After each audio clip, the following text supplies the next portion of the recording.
Welcome to those at K-Talk. Welcome to those who are listening on the stream. For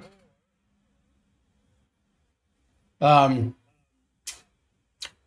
Global Affairs Unfiltered, I'm Jack Stockwell. Again, trying to coordinate a few things here before I get into the program. A lot of things to talk about as we are on the eve of the end of the ceasefire. Although I was just reading a news update that the president looks like he wants to extend it another 24 hours. What does that tell you?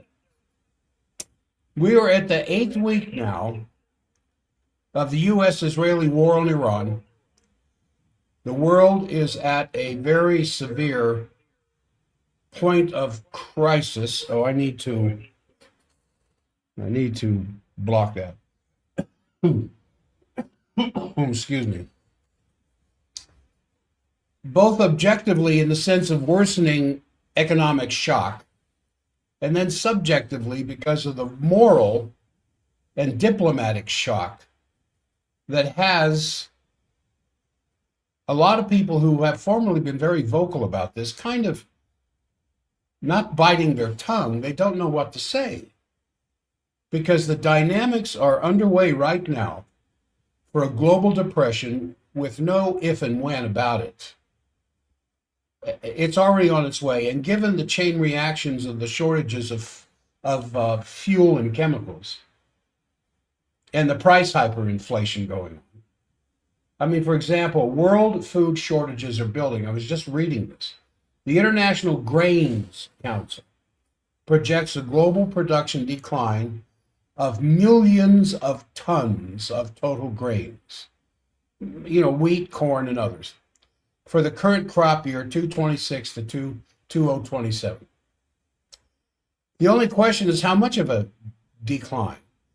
This International Grains Council, it's an intergovernmental agency, has kept data since its founding back in 1949 and says we are at the verge of the worst ever.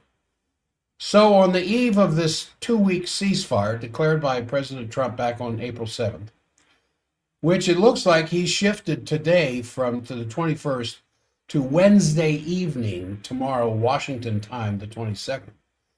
There are no definite arrangements for a second round of talks among the U.S., Iran, and mediators.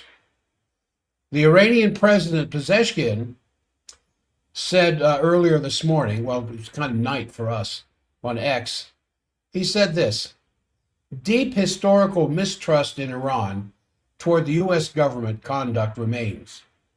While unconstructive and contradictory signals from American officials carry a bitter message, they seek Iran's surrender, while Iranians do not submit to force. So his part, President Trump gave a flurry of short statements to multiple media outlets in the last 24 hours, conveying a range of different comments, including the denouncing of any fellow American who seeks an early conflict end. So he otherwise said the talks are set, and he is dispatching, of course, Vice President Vance today to Pakistan. And this frantic pattern is the type of behavior dozens of mental health professionals are warning of as constituting a security threat and grounds for initiating constitutional measures to stop this. I will get into this a little bit further into the program.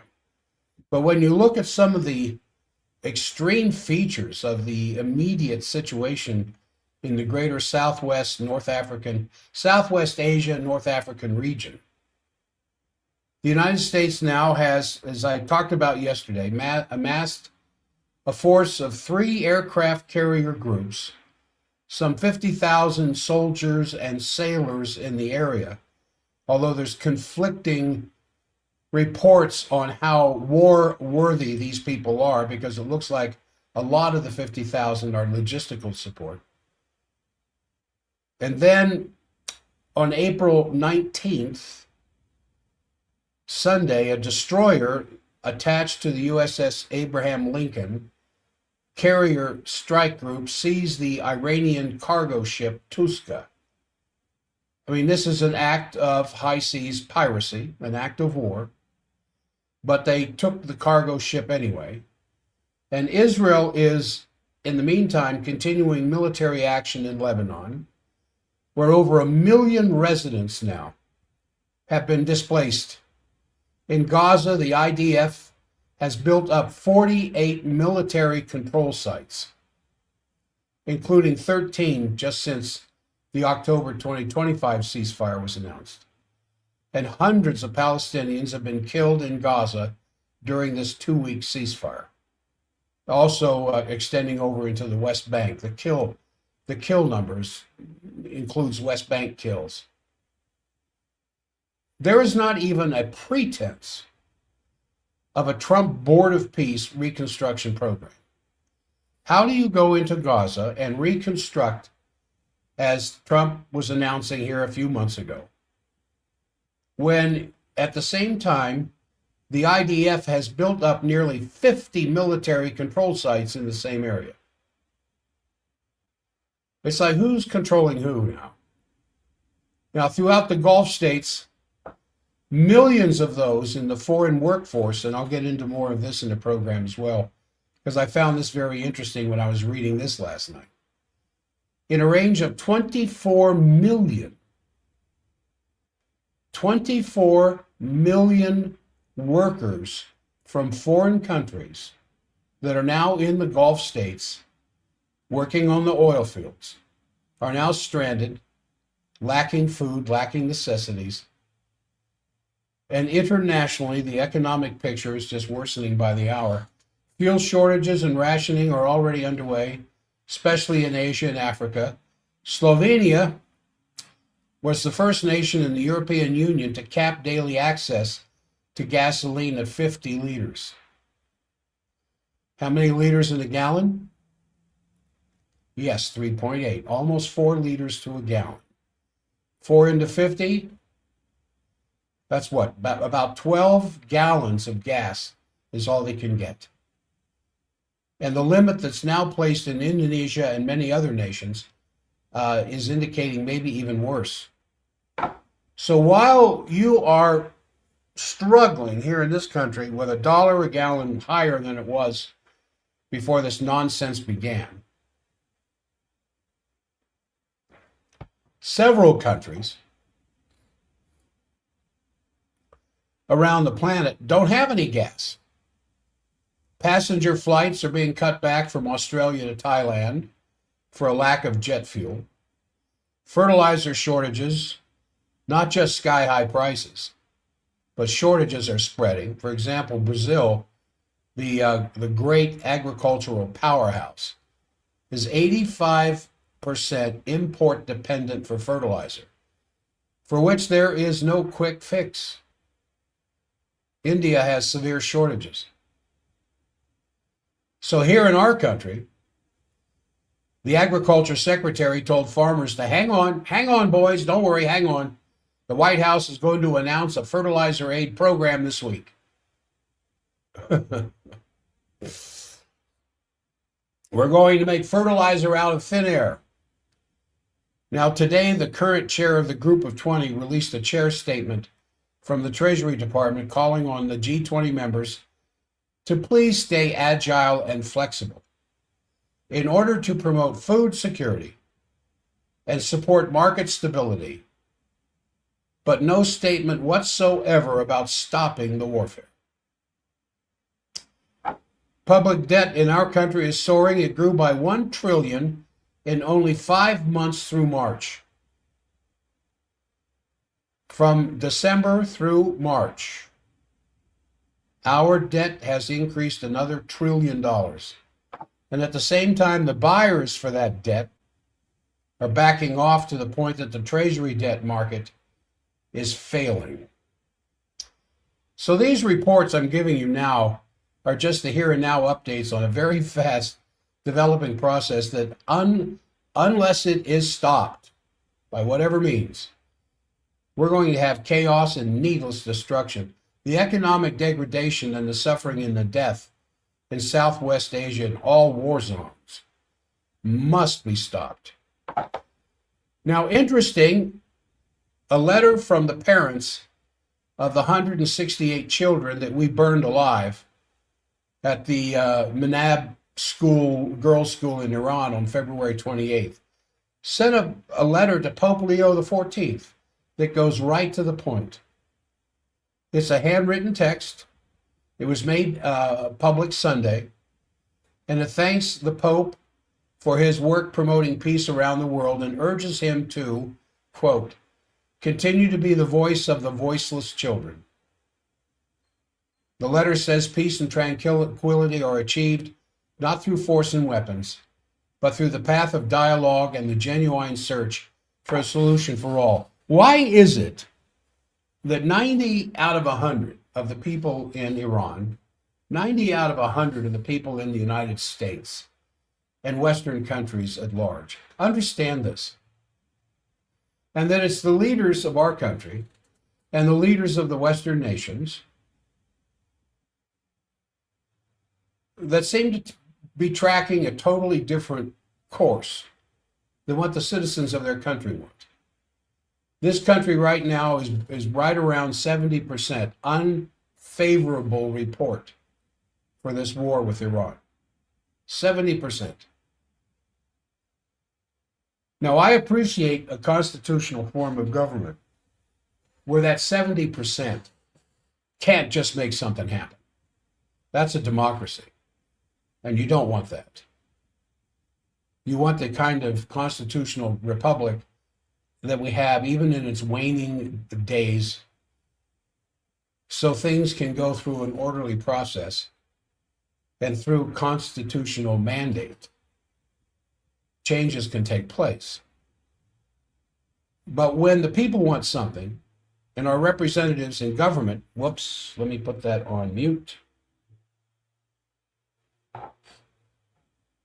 And the representatives of government want something else, then we have a problem.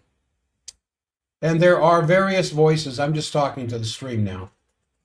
There are various voices speaking out the world over, which, if amplified in number and focus of positive initiatives, could change the course of history.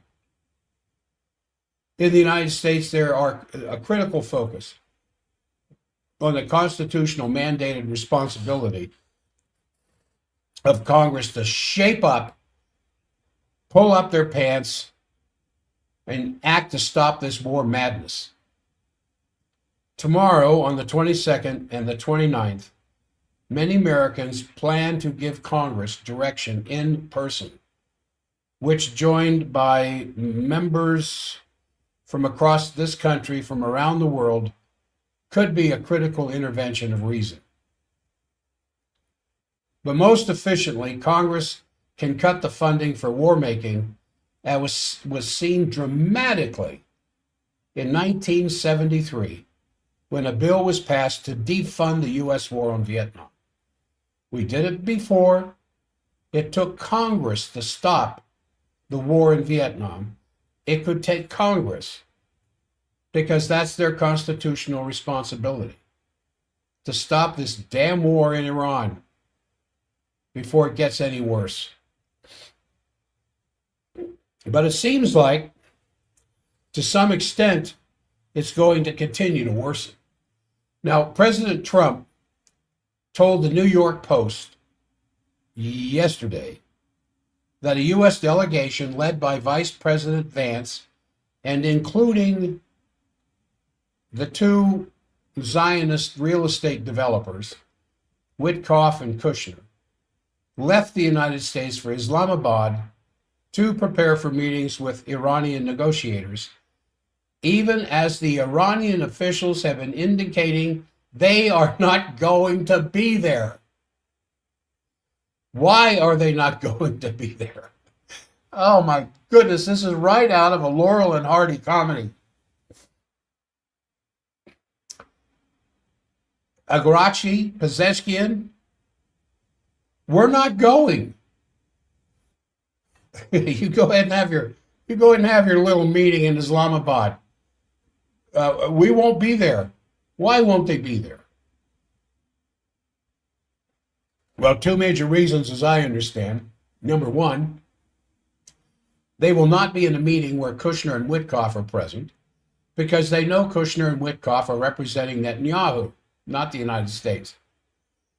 And secondly, the United States isn't about to do what the Iranians have demanded. And with the big guns that Iran still possesses, just the Khorram Shah goes right through any kind of air defense with massive destructive capability. And we don't know how many of these they still have, as well as the other missiles. And apparently, a lot of drones that have come in from Russia and China. So they're not about to sit down in a meeting where they know it's pointless because their position will be ignored. And there are knuckleheads present who represent somebody that the Iranians want nothing to do with. And yet President Trump said, we're sending him over there. Now, why? What's the possible outcome of that? Well, of course, like me, you've already got that figured out. So President Trump can demand success. We won. They refused to show up. We won. Now we're going to go home. The Foreign Ministry of Iran's spokesperson, Ismail Baqai, said this: so far, we have not made any decisions regarding the next round of negotiations.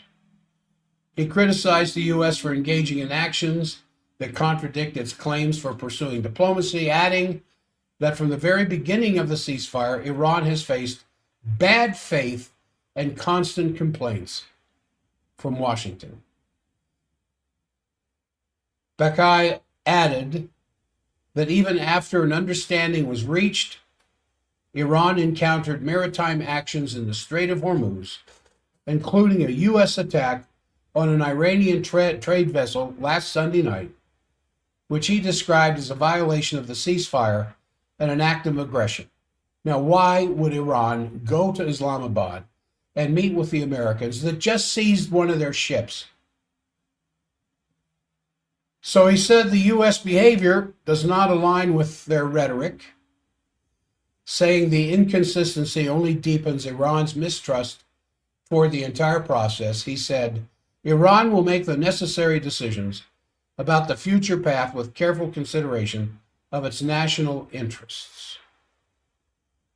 Trump went so far to suggest openness to a meeting with the Iranian leadership. He said, I have no problem meeting them. If they want to meet and we have some very capable people, then I have no problem meeting with them. Now, of course, his very capable people are his son-in-law and his real estate partner. And at the same time, Trump remains obsessed with the idea that Iran does currently possess nuclear weapons. He said, just get rid of their nuclear weapons. That's all very simple. There will be no nuclear weapon. Now, the U.S. intelligence assessment, as you well know, has been since 2007 saying that Iran suspended its development of nuclear weapons in 2003. An assessment that Director of National Intelligence, Tulsi Gabbard, repeated a year ago to the Senate Intelligence Committee. In any case, the Iranians responded to Trump's claim about a meeting in Islamabad by reiterating that they are not going. So, Tasnim News, the Iranian news source, said while U.S. President Donald Trump has said that Vice President J.D. Vance and other members of the American negotiating team are on their way to Pakistan, so far there has been no change in Iran's stance on not taking part in the talks.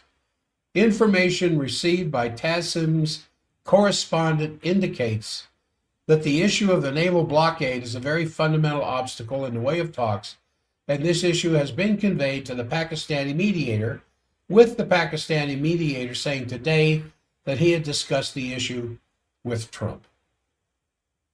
Now, as long as their Gulf, and it's now called the Gulf of Iran, because Iran has control of the Gulf, is being blockaded by America, why in the world would they sit down and talk? Now, this comes after a Reuters report this morning, citing some unnamed security source, that the army chief, Asim Munir of Iran, told Trump in a phone call that the U.S. blockade of Iranian ports was a hurdle to the resumption of peace talks. Trump said Munir told him that he would consider his advice, and the source also said Pakistan's Prime Minister, Shahbaz Sharif, had contacted Iran's President Pezeshkian to ask him to send a delegation to talks in Pakistan, but Pezeshkian had said Iran would not do so until the blockade is lifted. So also this morning, The Hill quoted Trump when he was asked about Iran's view of the blockade, saying that Munir didn't recommend anything on the blockade. The blockade is very powerful and very strong. They're losing 500 million a day with the blockade up. We control it, they don't. Rah, rah, rah. Now, something on Gaza I want to share with you. Al Jazeera published a satellite imagery Sunday that shows that the reconstruction has made very little progress in Gaza since the ceasefire went into effect last October, but that Israel military fortifications are expanding at a relentless pace across Gaza, particularly in Rafah. 48 military installations have been set up in Gaza since last October. Where are all these soldiers coming from? They have a mess of them in northern Israel, invading Lebanon. They have a mess of them stealing land from the Palestinians in the West Bank. And now they've set up 48 military installations in Gaza since October. Now, analysis of the imagery from February 25th to March 15th confirmed that while rubble removal has essentially ceased in Beit Hanun in the north and in Rafah, Israeli forces are systemically entrenching a permanent military reality across the devastated enclave. And while civilian reconstruction has slowed, Israeli military construction has accelerated. Satellite imagery from March 10th shows extensive clearing and fortification at the strategic Al Mansour hilltop in Shujaia. It's a neighborhood in Gaza City, an outpost in Khan Yunis in Gaza South. Now, Al Jazeera, I just got that report from Al Jazeera, says that its findings align with a late 2025 investigation by Forensic Architecture that identified 48 Israeli military sites within Gaza. 13 were built after an October ceasefire. These sites have evolved into permanent bases with paved roads, watchtowers, and constant communication links to Israel's domestic military network. And as part of its military expansion, in Gaza, the IDF is converting the so-called Yellow Line into a permanent frontier. In Beit Lahia in the north, satellite images from March 4th show the construction of a dirt berm along the Yellow Line and another one running parallel to it, and constructed more than 634 yards into what the ceasefire designates as land apportioned to the Palestinians where they can live. A significant encroachment beyond the designated line. Now, in December, Israeli Chief of Staff Zamir defined the line as a new border. Of course. It's a new border. Yeah, I know. We established this border in peace talks and ceasefire. And everything on the other side of that yellow line, the Palestinians can have. But we changed our minds. Now they've gone almost 700 yards past it, establishing more and more of a front line for the IDF. So in December, Israeli Chief of Staff Zamir defined the line as a new border, and Israel Katz, the defense minister, says it declared Israel will never leave Gaza, promising to establish military agricultural settlements. But we will never leave Gaza. In other words, Israel is squeezing the Palestinians of Gaza into an ever smaller area, which, of course, is one of the last steps you take before you throw them out and expel them altogether. Now, again, who's controlling whom? Now, I mentioned these 168 children who were killed on February 28th by a Tomahawk missile, which targeted the girls' elementary school in Manab. They sent a letter of thanks to Pope Leo XIV. The handwritten letter was delivered through diplomatic channels, was made public Sunday, and the letter applauds the Pope for his work promoting peace around the world and urges him to continue to be the voice of the voiceless children. Now just imagine being a parent of one of those 168 kids. And then there were several adults that were immolated with them. Because that Tomahawk wasn't just explosive power. Just tremendous fireball came out of it. And it hit the school directly. A lot of the corpses were completely unidentifiable. So the parents wrote this to the Pope. We write this letter to you with trembling hands and a heart full of pain. From amidst the ashes and ruins of the schools of the city of Manab in southern Iran. In the dark days, the echo of your peace-seeking words became a balm for our endless wounds. When you courageously asked the world powers to reduce the level of violence and bombings, we saw in every one of your words the effort to save our children, those same defenseless humans whose lives you tried to protect by emphasizing the necessity of protecting civilians and respecting international and humanitarian laws. Then, addressing the Pope directly in the letter, it said, you, with an aching heart and a divine perspective, warned the awakening consciousness of the world that hate is increasing, violence is worsening, and many lives have been lost. Today, the empty chairs of the classrooms in Manab are bitter testaments to this very truth, a truth brought about by the making of American bombs directed by illogical warmongers. We thank you that amidst the tumult of war, you became the voice of righteousness and reminded everyone that lasting peace and tranquility are achieved not through force and weapons, but through the path of dialogue and the genuine search for a solution for all. Then the letter concluded, our children will never return home again to build a better tomorrow, but the prayer of us bereaved fathers and mothers is that your message to lay down your weapons is heard, especially when America and the Israeli regime, with their excessive demands, fuel the fire of these crimes. We ask you to continue to be the voice of the voiceless children and strive to reopen all paths of dialogue so that no more weapons are built and no father and mother anywhere on this earthly sphere is forced to whisper a nighttime lullaby over a cold tombstone of their child.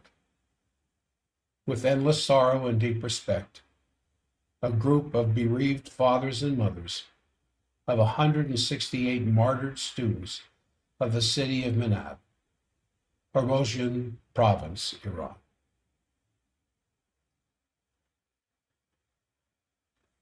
Well, the first time I read that, I couldn't finish reading it. It just, I think of my grandchildren. I think of my grandchildren in two respects. The coming draft, if this administration is not removed from office quickly, and my children being destroyed needlessly, as were these little girls in this school. Well, the EU governments have repeatedly claimed they're not at war with Russia, but at the same time admitting to massive supplying Ukraine with weapons and ammunition, and stressing that that would be done irrespective of any potential peace deal.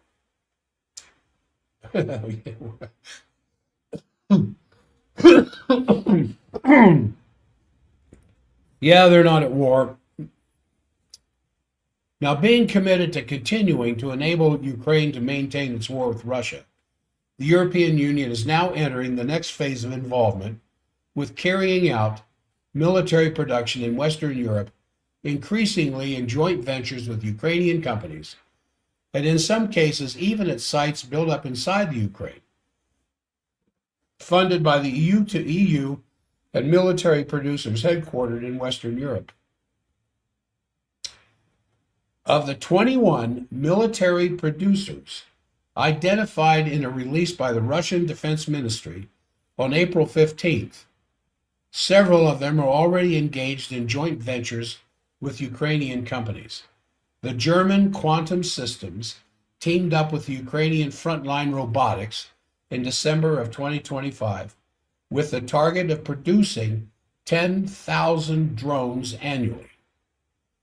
At about the same time, the Ukrainians claimed to conduct an ostensibly genuine Ukrainian development and production of the Flamingo missile, which in reality, of course, as you know, is a British missile with the same characteristics. Another German-Ukrainian joint venture is Airlogics out of Ukraine, which teamed up with a German drone component producer, Auterion, producing long-range drones.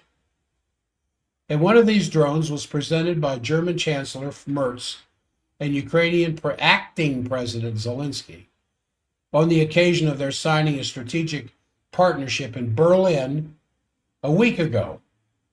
And Merz characterized it as a framework to enable Ukraine to build up its own production of military systems.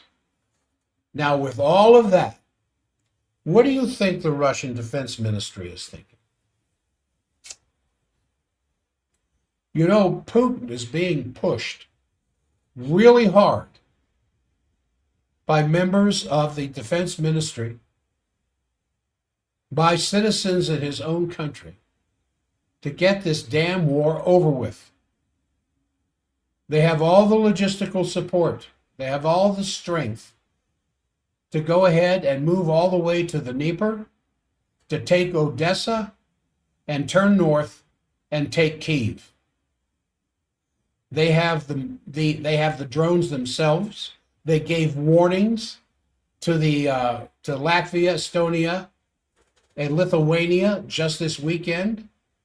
Do not, absolutely do not, we repeat, do not allow your airspace to be used for drones into Russia. We are warning you, don't do it. Now, when the Russian bear talks to you like that, do you listen to him? And with the Russian bear seeing all these defense moves going on, because the West still actually stupidly believes they can defeat Russia.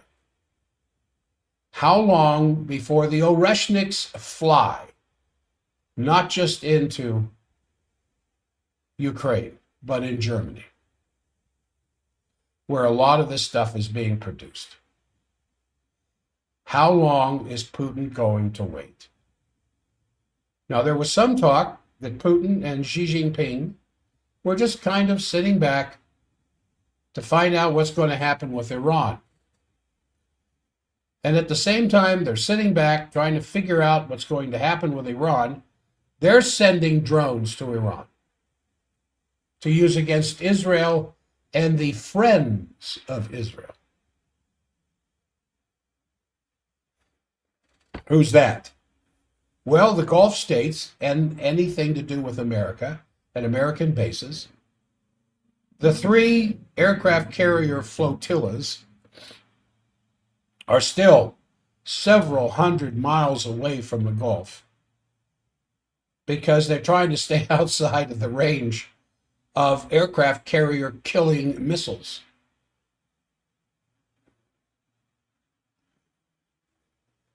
You, as they say, you can't make this up. This is just incredible that this has gone on to this degree for this long. Now, there's something else that I think we need to talk about. And that is the condition of President Trump. Now, I think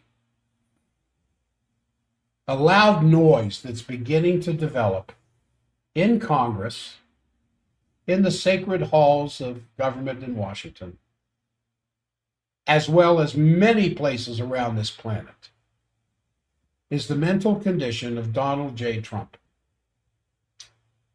There was a recent discussion this last weekend between Colonel McGregor and Danny Davis, basically talking about war crimes. And I watched that a few days ago, but I want to mention it again because in light of Trump's behavior and this lingering back and forth on the side of Congress, whether to impose the War Powers Act or not. How can the Democrats and Republicans be debating this or arguing this? All they have to do is what was done in 1973 to stop the Vietnam War, and Congress voted to defund it.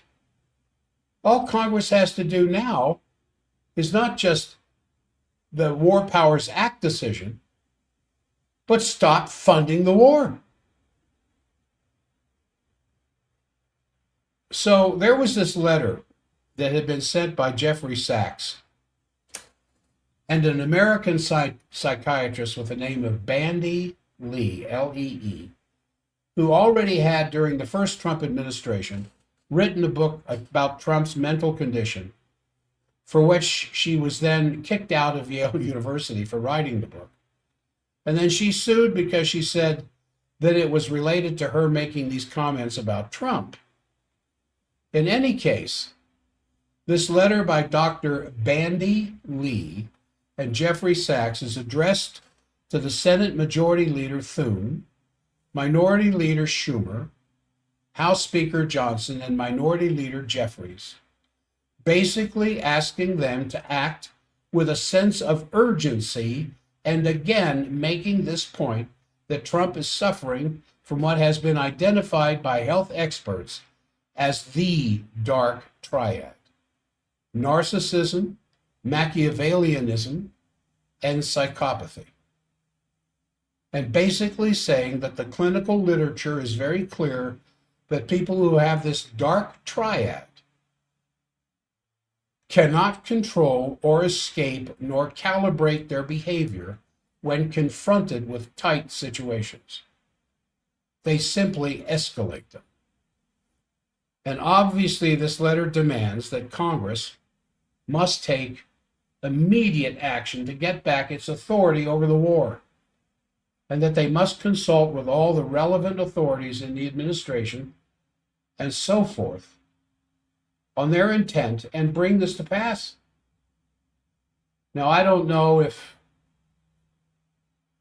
members of Congress saw that letter or not, but I think what is being said there definitely is in line with what one can observe, because I have the most profound respect for Jeffrey Sachs. I don't know who Bandy Lee is, the psychiatrist.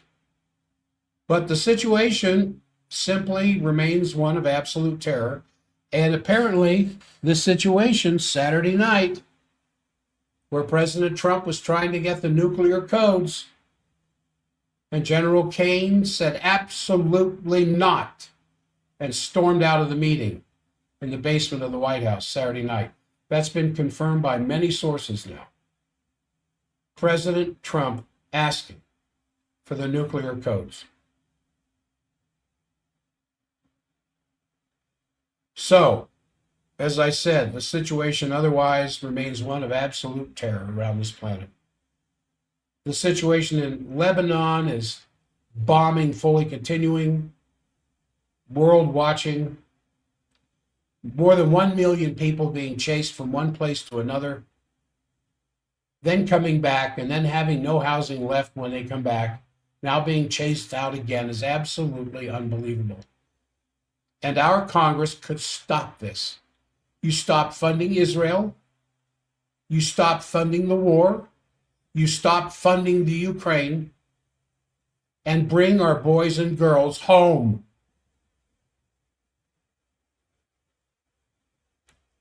And what's even more incredible is that all the Western governments aren't saying anything. You know, maybe the French are protesting a little bit. There was a bunch of people around the Eiffel Tower the other day, thousands, tens of thousands. But no consequence of it. Now, in the Gulf, of those who were saying something, one of them is at a recent meeting, the UAE Central Bank Governor Balama told U.S. Treasury Secretary Bessent that the Emirates are being forced to use the Chinese yuan in oil trade. Because of the UAE's current situation of being blockaded to deliver their oil, they're kind of at a fork in the road. Do they continue with the West and continue to be a target for Khorramshahr missiles from Iran?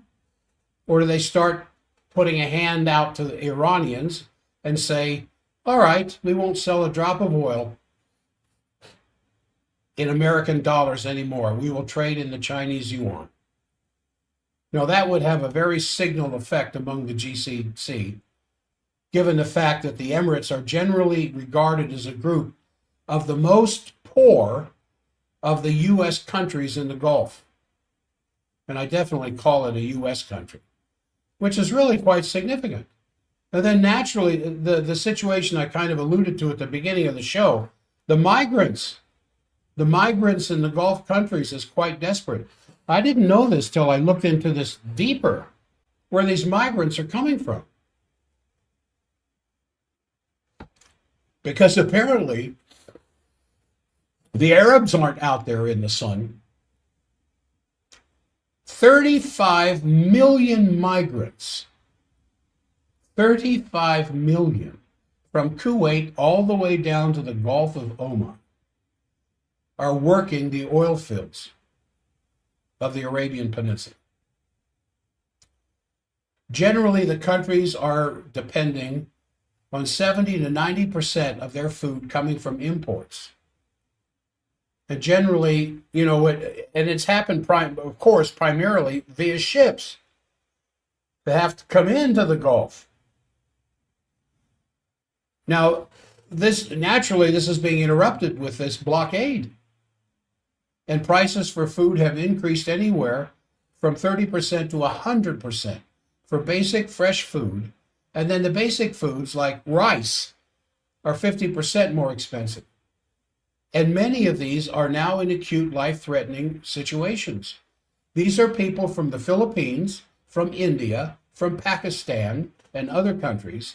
And they're practically, they have no legal rights because they have to give their passport to their employers when they start to work for these countries.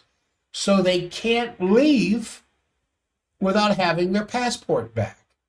That's another thing I didn't know till I studied this.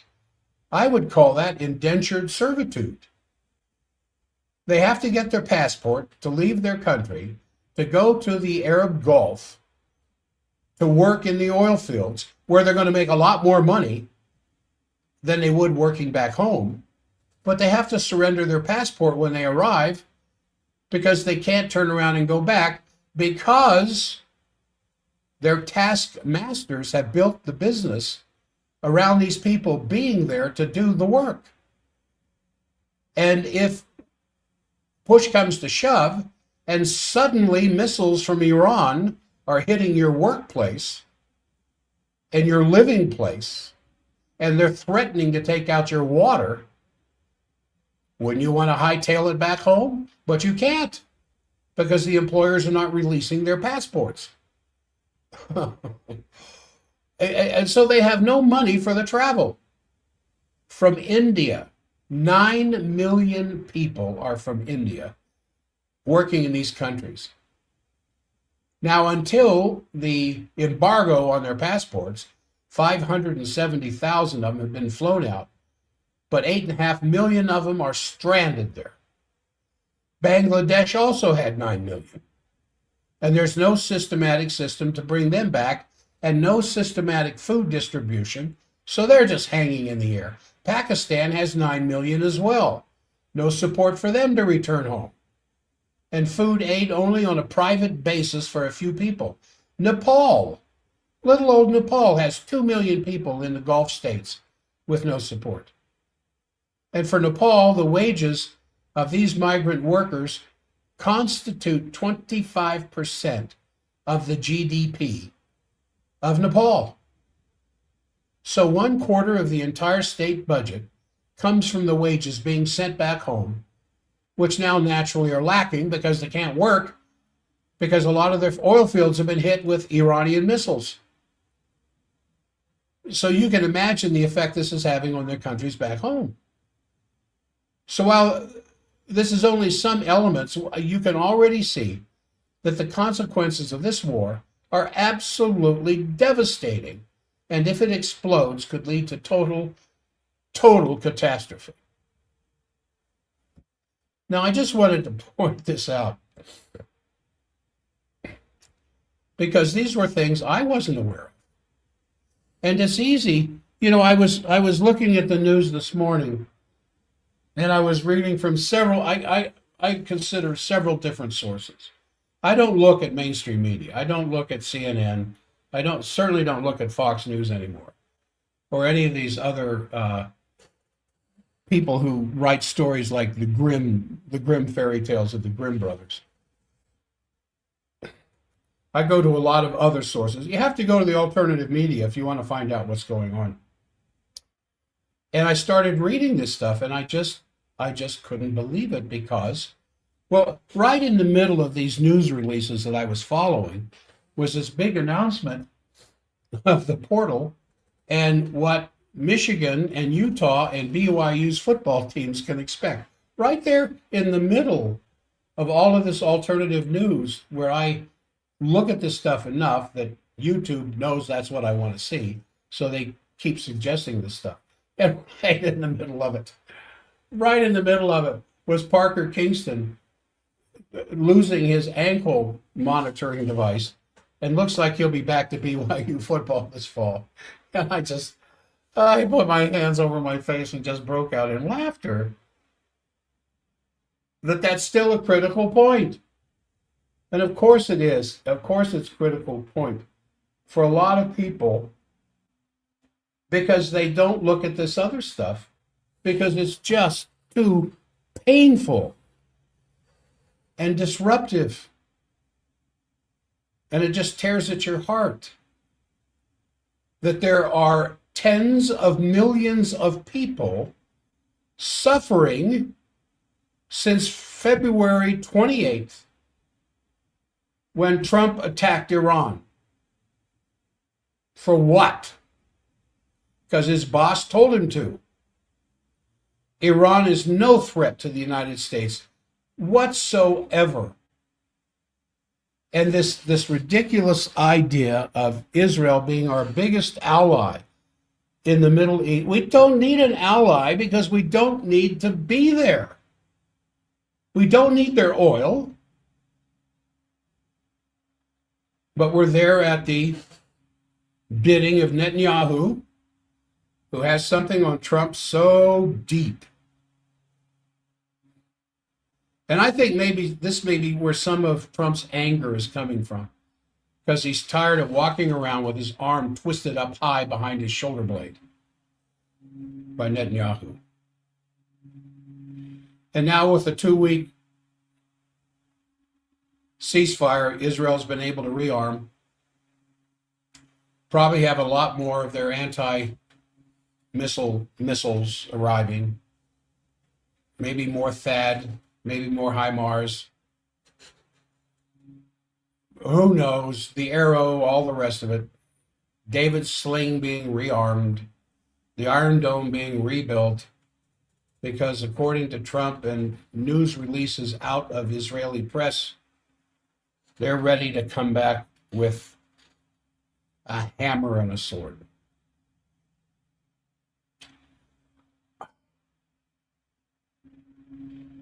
I don't know. I just, when the majority of our citizens in this country do not support what is going on, and there is talk now, and I'm going to finish with this. I wanted to get to it today, but I'll have to wait till Monday, of suspension of the elections in November, the midterms, because we might be at a martial law or something else. I wanted to get into that more because that's the only thing that would save the current power structure in Washington, unless the members of Congress, members of the cabinet, finally assume their constitutional responsibilities and do something about this, and do something about this fast. Because when the President of the United States, in his current condition, is asking for nuclear codes, you are right in the area of Dr. Strangelove. And it just requires more time every day of my personal time for another prayer that the powers of heaven will stay this before it gets fully out of hand. All right, we're coming to the end. You're going to be blessed with Lowell this morning in his regular Tuesday morning broadcast. I wish I could have showed up with happy news. Just, I have happy news for my clinic.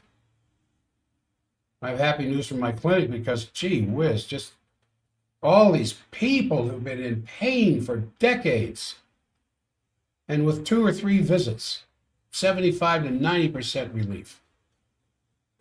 I think all of my new patient spots next week are full. You'd have to call the office to find out. This week there's no room this week. There's no room this week for follow-ups.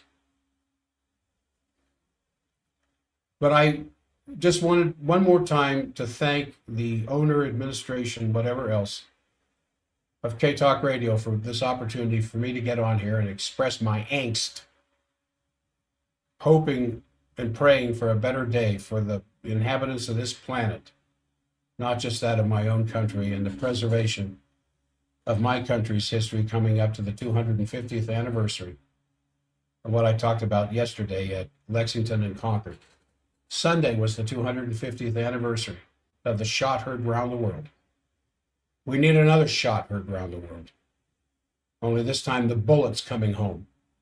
And with that, I am going to end the recording here that I had going.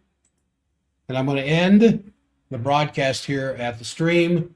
Again, thank you all for being a part of this. To like and subscribe if you would, that more people can hear what's really going on out there. And I will